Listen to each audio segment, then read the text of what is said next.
Siz onda balaca olmuşsunuz. 20 yanvarda biz hadiselerin üzerinden neler çekmişiz Allah bilir.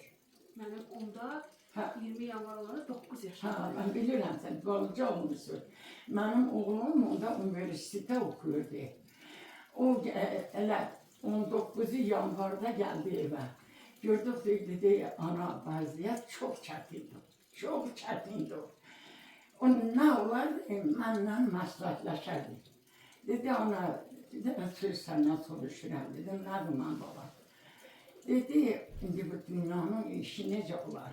Bir yanında ermənilər, bir yanında ruslar bizi görürlər. Dedim mən baba bizim aramızda ne gələr ki? Əli boş adam neynər? Silah olar da, avtomat olar da, top tipan olar da. Biz əli boşuq. Bizim əlimizdə nə gələr? Bir dənə sənin anan sənə söz deyir, mən fikirləşirəm ki, Heydər hakimiyyətə gəlsin, Allah'a and olsun, oğlana and içirəm. Bu iş düzələr. Hələ 90-cı ildə. Allah'a and olsun, bax, ürəyimin sözünü siz üçün danışıram. Dedim, sən nə fikirləşirsən? Dedi, anam, mən də elə onu fikirləşirəm.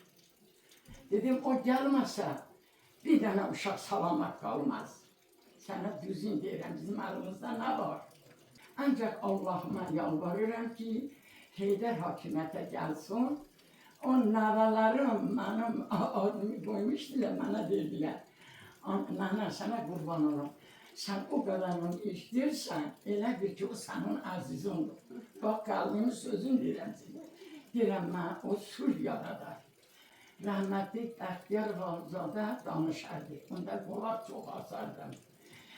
Görərdim danışır ki, biz neynəyək, öz yoldaşları ilə, takipləri ilə, neynəyək.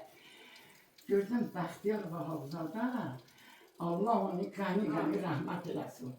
Ona deyir ki, əgər Heydər hakimiyyətə gəlməsin, biz əldən gedərik.